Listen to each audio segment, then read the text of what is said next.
ABP Ganga, खबर आपकी, जुबान आपकी। दबंगों के फायरिंग करने वाला वीडियो जो वायरल हुआ है, एक घर के बाहर फायरिंग कर रहे हैं कुछ लोग। 5 लोगों के खिलाफ केस दर्ज हुआ है गंगनहर कोतवाली क्षेत्र का ये पूरा मामला है। तस्वीरें आपके सामने हैं। रुड़की में ये पूरा बवाल हुआ है जहां पर दबंगों ने एक घर के बाहर फायरिंग की और जमकर हंगामा किया। पुलिस ने इस वीडियो के आधार पर, शिकायत के आधार पर 5 लोगों के खिलाफ केस दर्ज कर लिया है। गंगनहर कोतवाली क्षेत्र का ये पूरा मामला है। तो रुड़की में एक घर के बाहर बदमाशों ने, दबंगों ने फायरिंग की। अब काफी देर तक यहां पर हंगामा करते रहे और इनकी जो तस्वीर है वो पास में ही लगे सीसीटीवी में कैद हो गई। देखिए कितनी ये लोग आए थे और उन्होंने ताबड़तोड़ यहां पर फायरिंग शुरू कर दी और उसके बाद 5 लोगों के खिलाफ केस दर्ज कर लिया गया।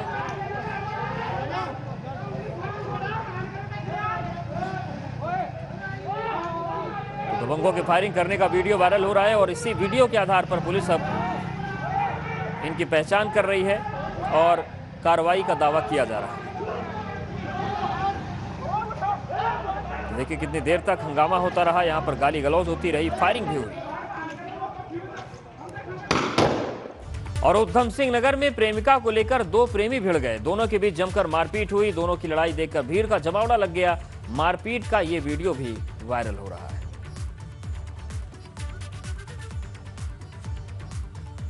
तो जमकर मारपीट हुई यहां पर। दरअसल ये मामला 2 प्रेमियों का था और उधम सिंह नगर में सरेआम लड़ाई होती रही, मारपीट होती रही, लात घूंसे चलते रहे और दोनों की लड़ाई देखकर वहां पर भीड़ का जमावड़ा लग गया। मारपीट का ये जो वीडियो है अब सोशल मीडिया पर वायरल हो रहा है और इस वीडियो पर हालांकि कार्रवाई करने की बात भी कही जा रही है, लेकिन उधम सिंह नगर में सरेराह जमकर मारपीट हुई, जमकर लात घूंसे चले 2 युवकों के बीच। और ये देखिए तस्वीरें भी आ गई हैं अब आपके सामने। तो किस तरीके से 2 प्रेमी आपस में उलझे हुए हैं। हालांकि लड़की बीच बचाव कर रही है, लेकिन उन दोनों की लड़ाई देखकर वहां पर जमावड़ा लग गया, भीड़ भाड़ का, जमकर मारपीट होती रही और अब इसका वीडियो वायरल हो रहा है।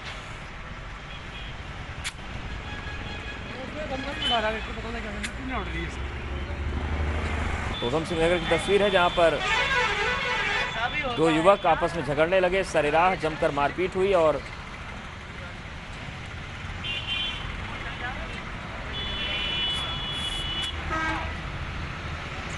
सही है, सही है, सही है।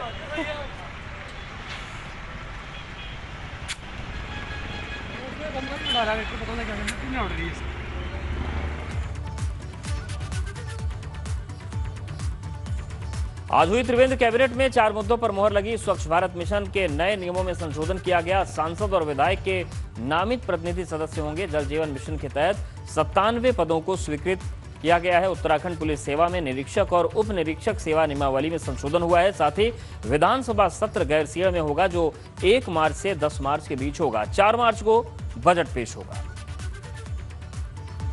तो सीएम की अध्यक्षता में कैबिनेट की बैठक हुई। 4 अहम मुद्दों पर मुहर लगी है और ये जो अहम मुद्दे हैं वो ये है कि विधानसभा का सत्र गैरसैंण में होगा।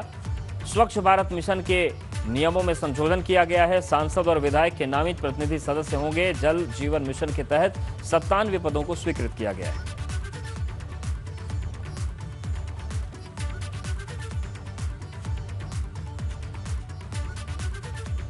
मंत्रिपरिषद की बैठक में कुंभ पर विशेष रूप से चर्चा की गई। भारत सरकार की एसओपी और माननीय हाईकोर्ट नैनीताल के द्वारा दिए गए जो निर्देश थे उनके क्रम में विस्तृत चर्चा हुई। चर्चा होने के बाद उसमें ये तय किया गया कि चूंकि इसमें अखाड़ों से बातचीत करनी, माननीय मुख्यमंत्री जी को अधिकृत किया गया कि आप अखाड़ों से बात करके और इस संबंध में निर्णय ले लें। तो जल जीवन मिशन है, इसके ढांचे को आज अनुमति दी गई है। जो सत्र था इसको आहूत करने के लिए तारीखों का ऐलान कर दिया गया। 1 मार्च से 10 मार्च के मध्य में होगा। 2 सामान्य नियमावली आई हैं, एक पुलिस से संबंधित है। तो इस प्रकार से आज टोटल ये 5 थे, जिसमें से 1 को अगली कैबिनेट के लिए रेफर किया गया है। 4 पर निर्णय लिया।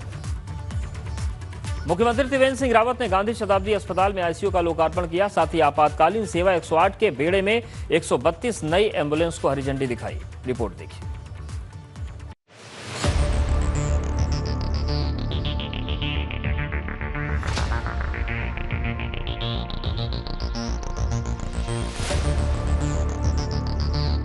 विकास की बुलंदियों को छू रही त्रिवेंद्र सरकार तेजी से काम कर रही है। उत्तराखंड की स्वास्थ्य सुविधाओं को लेकर सरकार ने एक और उपलब्धि अपने नाम कर ली है। इसी कड़ी में सीएम त्रिवेंद्र ने गांधी शताब्दी अस्पताल में आईसीयू का लोकार्पण किया और 132 एम्बुलेंस को हरी झंडी दिखाकर रवाना किया। राज्य की जो दूरस्थ हमारे पर्वतीय जनपद हैं, अस्पताल हैं, वहाँ पर हमारे पास आईसीयू नहीं थे, वेंटिलेटर नहीं थे। आज सभी में वेंटिलेटर और आईसीयू की सुविधा दे दी गई है। डॉक्टर्स भी दुगने से अधिक हुए हैं इन 3 सालों में। मेडिकल कॉलेज आप देखेंगे, 3 मेडिकल कॉलेज इन सालों में हमको स्वीकृतियाँ मिली हैं। और जो एक कनेक्टिविटी चाहिए उस दृष्टि से 138 हमने अभी 2 साल पहले राज्यवासियों को समर्पित की और अभी 132 यानी कि कुल मिलाकर अगर हम देखें तो ये 271 एम्बुलेंस और जिनमें जो एडवांस श्रेणी की हैं, ऐसी भी कुछ हैं, उनको राज्य को समर्पित किया है। लोगों को बेहतर स्वास्थ्य सुविधाएं मुहैया करवाना सरकार ने अपनी सर्वोच्च प्राथमिकता में रखा है। मुख्यमंत्री ने कहा, स्वास्थ्य सेवाओं को बेहतर करने और उनकी गुणवत्ता बढ़ाने पर सरकार लगातार काम कर रही है। मुख्यमंत्री ने स्वास्थ्य विभाग के कोविड वॉरियर्स को 11,000 रुपए की राशि देने का ऐलान भी किया। स्वास्थ्य सचिव को भी कोविड वॉरियर्स को एक सर्टिफिकेट देने को कहा है। कोविड का एक ऐसा संकट था जब चारों तरफ भय था, और मैं ये कहना चाहूँगा कि सरकारी अस्पतालों की अहमियत लोगों की समझ में आई। सरकार की अहमियत लोगों में समझ में आई जब कई लोगों ने अपने अस्पताल बंद कर दिए। ऐसे में राजकीय सेवा के जो हमारा सबसे नीचे का कर्मचारी है, जिसको हम पर्यावरण मित्र बोलते हैं, वार्ड बॉय हो या अन्य कोई हो, डॉक्टर्स हो, सबने जिस साहस के साथ और जिस समर्पण के साथ अपनी सेवाएं दी, जान जोखिम में डालकर सेवाएं दी। मैं समझता हूं कि देश के अंदर सैकड़ों स्वास्थ्यकर्मी कोविड महामारी के शिकार भी हुए हैं, लेकिन अपनी जान की परवाह किए बगैर उन्होंने काम किया है। इसलिए हमको ये लगा कि उनको कहीं ना कहीं सरकार की ओर से उनका जो समर्पण है उसका सम्मान होना चाहिए। इसको पैसे के रूप में नहीं देखता, मैं पैसे के रूप में नहीं देखते, लेकिन उनकी जो सेवाएं हैं उनको एक तरह से हम अवार्ड कर रहे हैं। हालांकि मुख्यमंत्री त्रिवेंद्र सिंह रावत ने साफ कहा कि सरकार स्वास्थ्य के क्षेत्र को और बेहतर बनाने के लिए अब 2500 नर्स और 720 डॉक्टर्स की भर्ती पर काम कर रही है। रुद्रपुर, हरिद्वार और पिथौरागढ़ मेडिकल कॉलेज के डीपीआर तैयार हैं और जल्द इनका निर्माण शुरू हो जाएगा, जिसका फायदा जनता को बेहतर स्वास्थ्य सुविधाओं के रूप में मिलेगा। एबीपी गंगा के लिए दिल्ली से अविनाश सिंह की रिपोर्ट।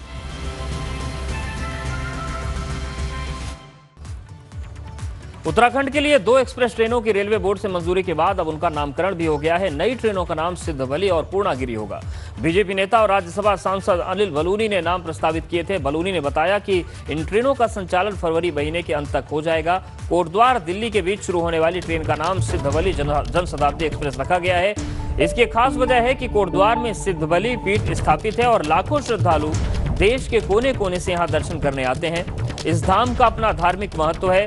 नई ट्रेन का फायदा पौड़ी गढ़वाल के उन जिलों के लोगों को मिलेगा जो दिल्ली में रहते हैं। वो आसानी से अपने क्षेत्र में आ जा सकेंगे।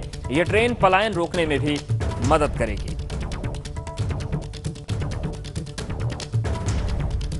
उधर रुड़की में खानपुर से बीजेपी विधायक कुंवर प्रणव चैंपियन ने भी 2022 विधानसभा चुनाव में 2 चुनाव लड़ने की इच्छा जाहिर की है। विधायक चैंपियन का कहना है कि जो सीट पार्टी देगी उस पर वो जीत दर्ज करेंगे और पार्टी के काम को आगे बढ़ाने का उनका बीड़ा होगा। राम मंदिर निर्माण के लिए 2,26,000 रुपए उन्होंने दिए।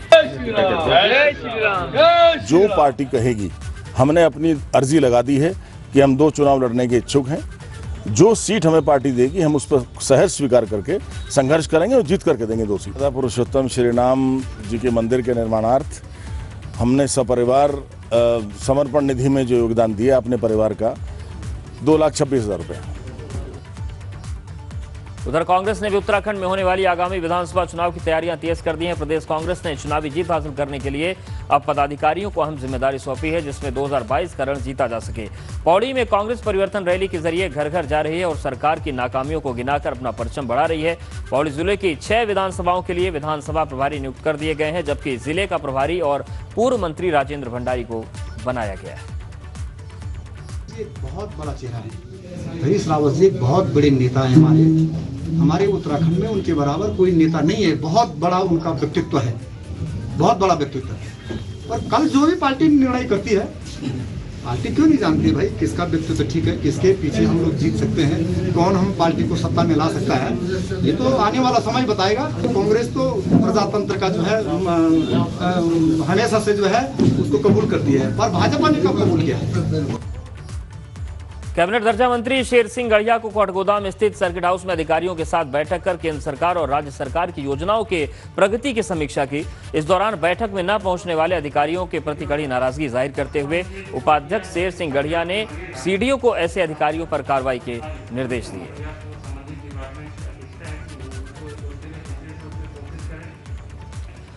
महंगाई और कृषि कानून को लेकर कांग्रेस का प्रदर्शन हुआ है। कार्यकर्ताओं ने पुतला फूंका। नेता प्रतिपक्ष इंदिरा हृदय की अगुवाई में यह प्रदर्शन किया गया। तो देखिए तस्वीर आपको दिखा रहे हैं, जहां पर महंगाई और कृषि कानून के विरोध में इंदिरा हृदय के नेतृत्व में कांग्रेस ने हल्ला बोल की आलदवानी में पुतला फूंका गया और नारेबाजी की गई।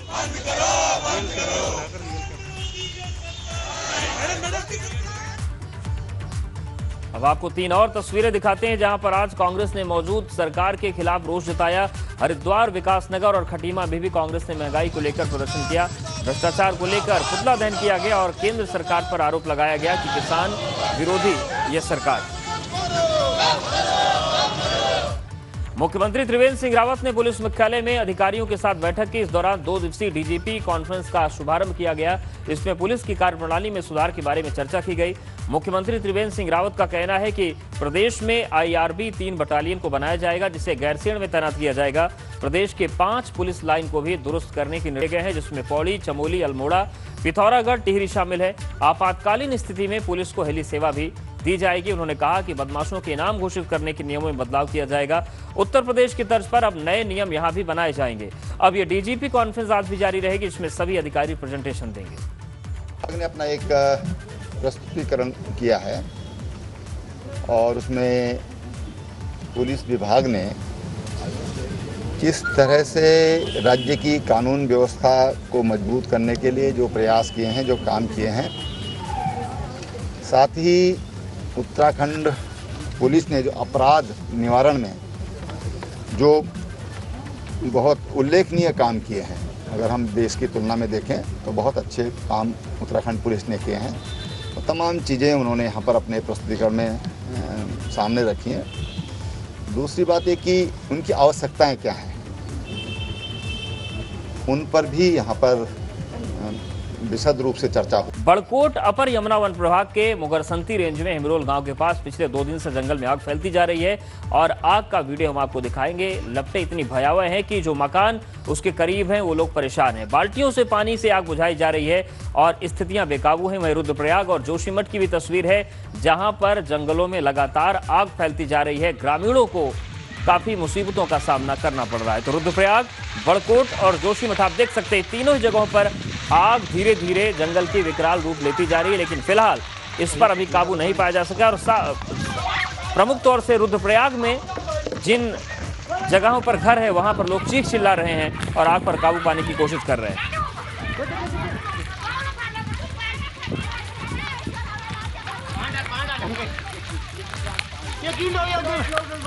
तो तस्वीरें बताती हैं कि जो फायर होती है, जो जंगल की आग होती है, उससे निपटने में वन विभाग कितना लचर रवैया अपना रहा है। रुद्रप्रयाग, बड़कोट और जोशीमठ की तस्वीरें आपके सामने।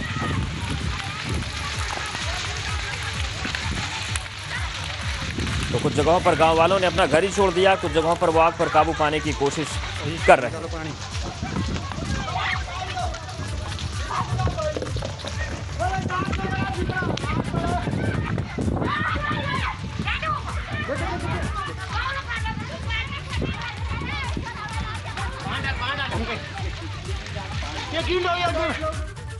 रानीखेत तहसील के कुवाली के रोदपुर में तेंदुए का शव मिलने से सनसनी फैल गई। वन विभाग की टीम ने शव को कब्जे में ले लिया है। तेंदुए की उम्र लगभग 2.5 से 3 साल बताई जा रही है। वन क्षेत्राधिकारी ने बताया कि मादा तेंदुए के शरीर पर नाखून के निशान पाए गए हैं। इससे आपसी संघर्ष में उसकी मौत होने की आशंका जताई जा रही है।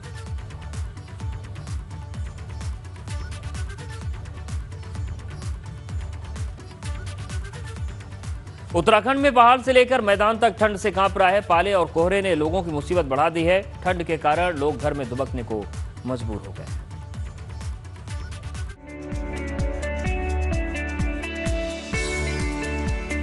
देवभूमि उत्तराखंड में ठंड ने एक बार फिर से दस्तक दे दी है। पाले और कोहरे से लोगों का जीना मुहाल हो गया है। पहाड़ों की रानी मसूरी में पेड़ की पत्तियों और झाड़ियों पर रात भर पड़े पाले को देखिए, जैसे सफेद चादर बिछी हो। शाम होते ही जबरदस्त ठंड देखने को मिल रही है, जिसकी वजह से लोग घरों में दुबक रहे हैं। टेम्परेचर तो मुझे इस समय काफ़ी ठंडा महसूस हो रहा है, क्योंकि लखनऊ में इस समय टेम्परेचर थोड़ा सा बेटर था इससे। यहाँ पे जैसा कि आप देख रहे हैं कि लेक में बर्फ़ जमी हुई है, तो मुझे तो ये लगता है कि माइनस में टेम्परेचर होगा इस टाइम का। तो और रात में मुझे लगता है और ज़्यादा ठंड हो जाती है। वो रात में काफ़ी बर्फ़ भी पड़ी है, मैंने सुना यहाँ पे। मसूरी में ठंड का आलम ये है कि मसूरी के कंपनी गार्डन में कृत्रिम झील जम गई है। झील में बोट चलाने के लिए यहाँ जमी बर्फ को तोड़ा जा रहा है।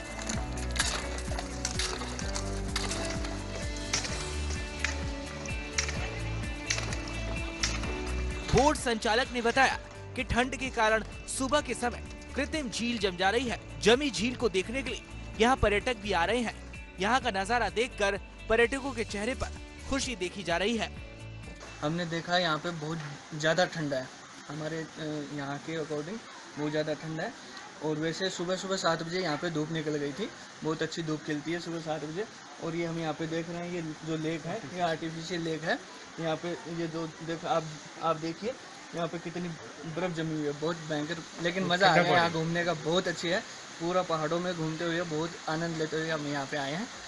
मसूरी में आ रहे पर्यटक मौसम का तो लुत्फ उठा रहे हैं, लेकिन बर्फबारी न होने से पर्यटकों में थोड़ी मायूसी भी है। मौसम विभाग की माने तो 5 फरवरी से प्रदेश भर में पश्चिमी विक्षोभ सक्रिय रह सकता है। इसके चलते हल्की बारिश और उच्च पहाड़ी इलाकों में बर्फबारी हो सकती है। एबीपी गंगा के लिए मसूरी से अनिल की रिपोर्ट।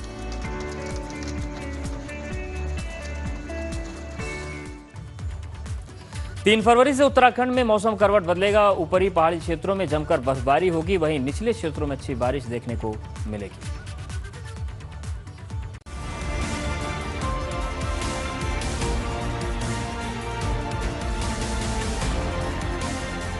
देवभूमि उत्तराखंड में जल्द ही मौसम का मिजाज बदलने वाला है और ये संकेत है कि एक बार फिर से जमकर बर्फबारी और बारिश होने वाली है। 3 फरवरी की शाम से मौसम करवट बदलेगा और 5 फरवरी तक प्रदेश में बारिश और बर्फबारी होने की संभावना भी है, जिससे ठंड बढ़ने के आसार हैं।